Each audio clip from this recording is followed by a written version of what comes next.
तो प्यारे विद्यार्थियों, अपने इस नए वीडियो में हम पिट्यूटरी ग्लैंड के फंक्शन के बारे में विस्तार से बात करेंगे। इसके पहले मेरे पिछले वीडियो में मैंने आपको पिट्यूटरी ग्लैंड की संरचना के बारे में विस्तार से बताया था। तो हमारा आज का लेक्चर पिट्यूटरी ग्लैंड के फंक्शन पर केंद्रित होगा। ठीक, तो आइए हम चलते हैं function of pituitary gland. Functions of pituitary gland.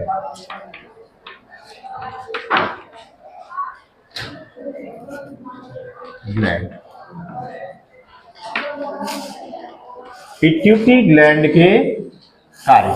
ठीक है, पिट्यूटरी ग्लैंड के कार्यों को हम इनके अग्रपिंड और पश्चपिंड के हिसाब से बांट सकते हैं। इसके सारे हार्मोन कहां से निकलते हैं? इसके अग्रपिंड से निकलते हैं, स्रावित होते हैं। अग्रपिंड से इसके सारे हार्मोन स्रावित होते हैं। पश्चपिंड से केवल 2 हार्मोन रिलीज अवश्य होते हैं, लेकिन वो दोनों हार्मोन पश्चपिंड के नहीं होते। किसके होते हैं? हाइपोथैलेमस के न्यूरोसेक्रेटरी सेल्स के होते हैं। ठीक है, तो इस आधार पर हम हार्मोन्स ऑफ, क्योंकि इसके जो काम होते हैं हार्मोन्स द्वारा ही किए जाते हैं, तो हम इस तरह से इसके फंक्शन को डिवाइड कर लेते हैं। Hormones of anterior pituitary and hormones of posterior pituitary, यानी पीयूष ग्रंथि के अग्रभाग के हार्मोन और पीयूष ग्रंथि के पश्च भाग के हार्मोन। तो यहां लिखेंगे hormones of anterior pituitary. Anterior pituitary मतलब समझो, एंटीरियर लोब की बात कर रहे हैं। Anterior pituitary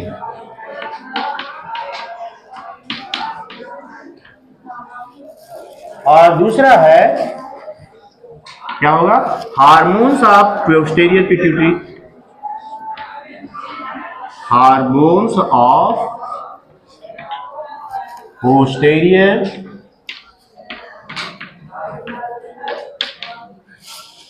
pituitary.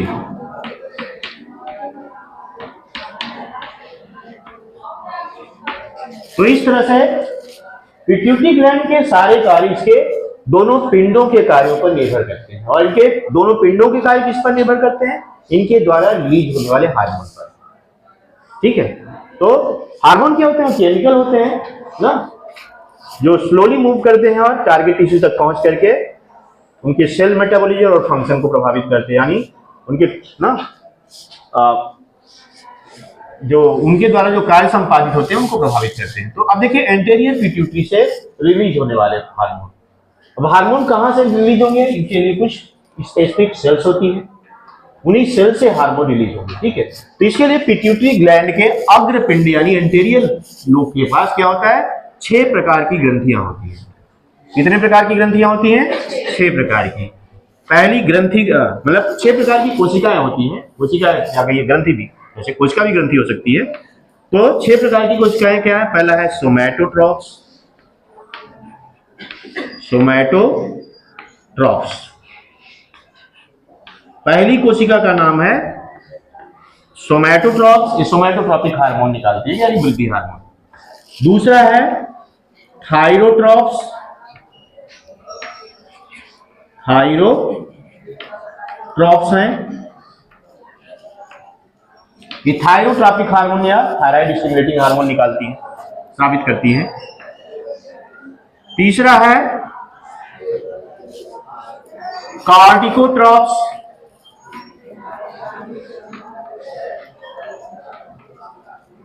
कार्टिकोट्रॉप्स ये क्या करती है? ACTH हार्मोन निकालती है, एडिनोकार्टिकोट्रॉपिक हार्मोन।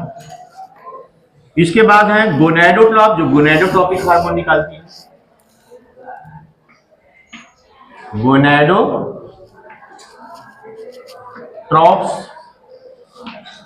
ये अगर किसी ग्लैंड के पूरे फंक्शन को समझना है तो हमें इसको बेसिक लेवल से समझना होगा। ये थायरोट्रॉप हो गई, ये तीसरी है कार्डिकोट्रॉप, चौथी प्रकार की कोशिका हो गई गोनैडोट्रॉप, पांचवें प्रकार की कोशिका हो गई लैक्टोट्रॉप्स, पांचवी क्या हो गई, लैक्टोट्रॉप्स।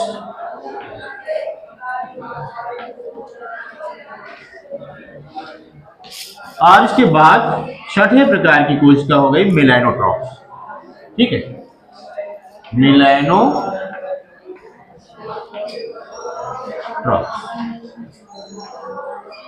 समझ में आ रहा है ना। तो पिट्यूटरी ग्लैंड के अग्रपिंड से में 6 प्रकार की कोशिकाएं होती हैं और इन 6 प्रकार की कोशिकाओं से 6 प्रकार के हार्मोन रिलीज होते हैं, स्रावित होते हैं, सीक्रेट होते हैं। ठीक है, रिलीज तो बात की बात है, पहले सीक्रेट होते हैं। तो सोमैटोट्रॉप से जो हार्मोन सीक्रेट होता है उसको कहते हैं सोमैटोट्रॉपिक हार्मोन। एसटीएच शॉर्ट में लिखा जाता है, एसटीएच। इसका फुल फॉर्म है सोमैटोट्रॉपिक हार्मोन। क्या कहते हैं इसको, सोमैटोट्रॉपिक हार्मोन।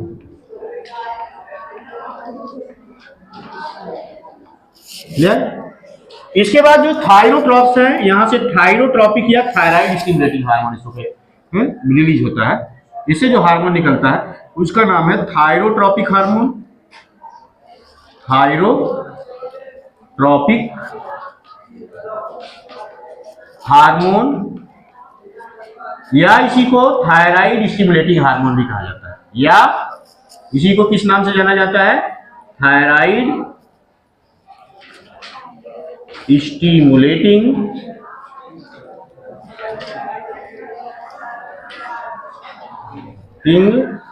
हार्मोन।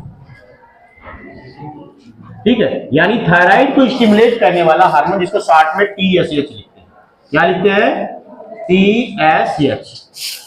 इसको ग्रोथ हार्मोन भी कहते हैं। सोमैटोट्रॉपिक हार्मोन को और एक नाम से जाना जाता है ग्रोथ हार्मोन, वृद्धि हार्मोन। हार्मोन, ठीक है, इसको शॉर्ट में GH लिखते हैं। ठीक, अब आते हैं कार्डिकोट्रॉपिक हार्मोन। कार्डिकोट्रॉप से कार्डिकोट्रॉपिक हार्मोन निकलता है। क्या निकलता है, कार्डिकोट्रॉपिक हार्मोन। ठीक है, इसको ACTH भी कहते हैं, एड्रीनोकार्टिकोट्रॉपिक हार्मोन। ठीक है, इसको या इसे एक और नाम से जाना जाता है ACTH, एड्रीनोकार्टिकोट्रॉपिक हार्मोन। शॉर्ट में इसको क्या लिखा जाता है, ACTH लिखा जाता है। इसी तरह से गोनाडोट्रॉप से गोनाडोट्रॉपिक हार्मोन, GTH शॉर्ट में लिखा जाता है इनको। इनसे क्या होते हैं, हार्मोन्स है, ये क्या है यहाँ जो रिलीज हो रहे हैं, ये हार्मोन्स है, क्या है इनका नाम है GTH, गोनाडोट्रॉपिक GTH। जिनको क्या कहा जाता है, गोनाडोट्रॉपिक हार्मोन। इसका फुल फॉर्म है गोनाडोट्रॉपिक हार्मोन। ठीक है, और ये 2 प्रकार के होते हैं, FSH और LH। ठीक है, FSH और दूसरा हार्मोन क्या है, LH। FSH को फॉलिकल स्टिमुलेटिंग हार्मोन कहा जाता है। क्या कहा जाता है, कुटिका प्रेरक हार्मोन, यानी फॉलिकल, इनको लिखते हैं फॉलिकल स्टिमुलेटिंग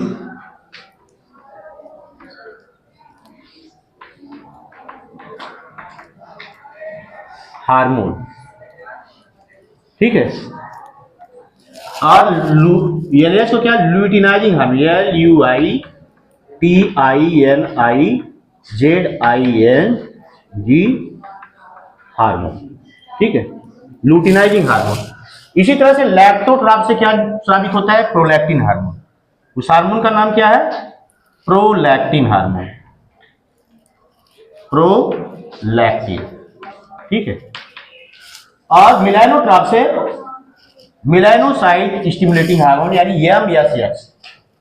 इससे क्या स्रावित होता है, उस हार्मोन का नाम है मेलानोसाइट स्टिमुलेटिंग हार्मोन। इसको शॉर्ट में क्या लिखा जाता है, MSH, मेलानोसाइट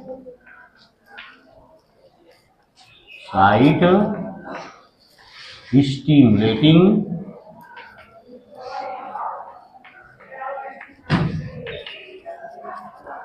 हार्मोन। ठीक है, तो इस तरह से पीयूष ग्रंथि से इस एक में कितने प्रकार की, अग्रपिंड में 6 प्रकार की क्या है, कोशिकाएं हैं। और इन 6 प्रकार की कोशिकाओं से 6 प्रकार के हार्मोन रिलीज होते हैं, यानी सीक्रेट होते हैं, जो बाद में रिलीज होते हैं।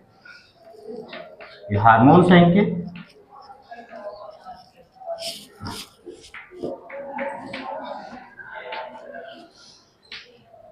ठीक, ये आपके सिस्टमेटिक हैं, से आप बहुत सिस्टमेटिक नोट बना सकते हो।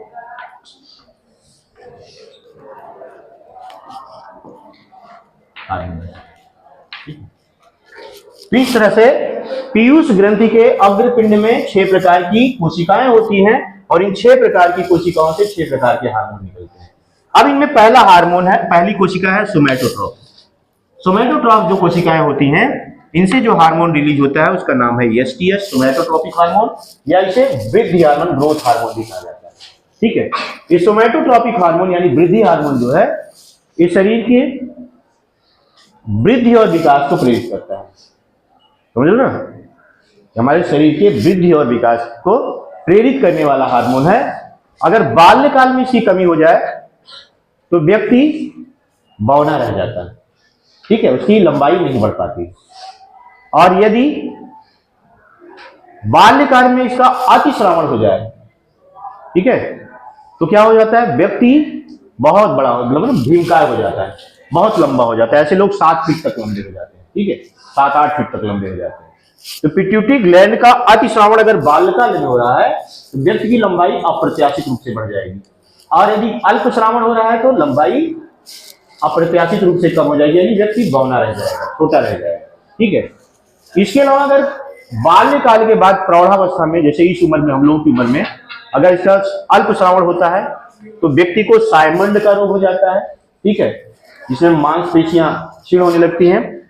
दूसरी तरफ अगर अतिश्रावण इस प्रौढ़ावस्था में शुरू हो जाता है तो क्या होता है, व्यक्ति का शरीर अब तो बढ़ सकता नहीं, लंबाई बढ़ नहीं सकती, तो क्या हो सकता है, व्यक्ति का शरीर बेडौल हो जाता है, हड्डियां इधर उधर निकल आती हैं, और ऐसा व्यक्ति गोरिल्ला की तरह दिखाई देने लगता है, यानी घूरता हुआ दिखाई देता है। ठीक है, शरीर अव्यवस्थित हो जाता है क्योंकि शरीर लंबाई बढ़ना नहीं है ना। तो ऐसी स्थिति में इस हार्मोन के अतिश्रावण से व्यक्ति को एक्रोबिगैली नामक रोग हो जाता है। ठीक है, जिसमें शरीर अव्यवस्थित हो जाता है और गोरिल्ला की तरह दिखाई देता है, गोरिल्ला की तरह बेडौल हो जाता है शरीर। ठीक है, दूसरा है थायरोट्रॉप सेल्स। जो थायरोट्रॉप सेल्स होती है, जो कोशिकाएं होती है, ये थायरोट्रॉपिक हार्मोन या थायराइड स्टिमुलेटिंग हार्मोन, इसको इस नाम से भी जाना जाता है, शॉर्ट में टीएसएच कहते हैं, ये स्रावित करती हैं और थायराइड ग्रंथ में, हार्मोन थायराइड ग्रंथ में पहुंच करके उसे उसके थायरॉक्सिन नामक हार्मोन निकालने के लिए प्रेरित करता है। थायरॉक्सिन हार्मोन का बेसल मेटाबॉलिक अभिक्रियाओं में बहुत बड़ा रोल है। हमारे शरीर में जो मेटाबॉलिक अभिक्रियाएं हो रही हैं उनमें थायरॉक्सिन का बहुत बड़ा रोल होता है, लेकिन वो थायरॉक्सिन तभी निकलेगा जब पिट्यूटरी ग्लैंड के थायरोट्रॉप सेल से निकलने वाला थायराइड स्टिमुलेटिंग हार्मोन यानी थायराइड प्रेरक हार्मोन पहुंच करके थायराइड को हार्मोन निकालने के लिए ना प्रेरित करेगा। तीसरी जो ग्रंथि है एक कॉर्टिकोट्रॉप्स। कॉर्टिकोट्रॉप्स सेल्स क्या करती हैं, एक कार्टिकोट्रॉपिक हार्मोन या एसीटीएच, एड्रिनो कार्टिकोट्रॉपिक हार्मोन स्रावित करती है। ठीक है, ये एसीटीएच हमारी दोनों किडनी के ऊपर उपस्थित एड्रीनल ग्लैंड, हमारी दोनों किडनी पर कौन सी ग्लैंड स्थित होती है, एड्रीनल, एड्रीनल ग्लैंड में पहुंच करके वहां पहुंचता है और उसको उसके हार्मोन निकालने के लिए प्रेरित करता है। एड्रीनल ग्लैंड में 2 तरह के भाग होते हैं, कॉर्टेक्स भाग और मेडुला भाग।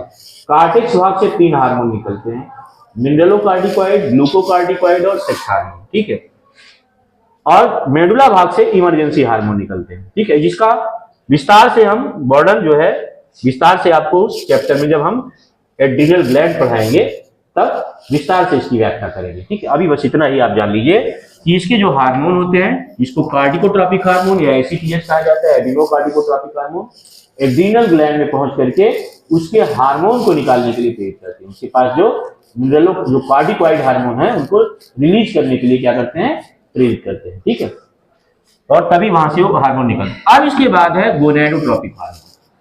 गोनाडोट्रोपिक हार्मोन एक विशेष बायोलॉजिकल क्लॉक के अधीन ये काम करते हैं। बाल्यकाल में जो बच्चे होते हैं उनके जो जननांग होते हैं निष्क्रिय होते हैं, ठीक है, बच्चे बच्चे होते हैं। लेकिन एक उम्र के बाद धीरे धीरे क्या होता है, उनका सेक्सुअल डेवलपमेंट शुरू हो जाता है, ठीक है। फीमेल में उनके प्यूबर्टी पीरियड जिसमें 9-10 साल होता है, यहां से हार्मोन रिलीज होना शुरू होते हैं। जैसी कोई फीमेल 9-10 साल की होती है, ठीक है, ह्यूमन फीमेल की बात कर रहे हैं, तो क्या होता है, उसके जो पिट्यूटरी का गोनाडोट्रॉप सेल्स हैं, ठीक है, वो इन गोनाडोट्रोपिक हार्मोन को रिलीज करना शुरू कर देती है। ऐसे कोई जो मेल 13-14 साल का होता है तो उसमें ये जो गोनाड, उसके जो पिट्यूटरी की गोनाडोट्रॉप सेल है वो गोनाडोट्रोपिक हार्मोन रिलीज करना शुरू कर देती है। ये हार्मोन 2-3 वर्षों के में 2-3 वर्ष लग जाते हैं, स्लो मूविंग होते हैं, स्लो इफेक्टिव होते हैं, धीरे धीरे काम करते हैं।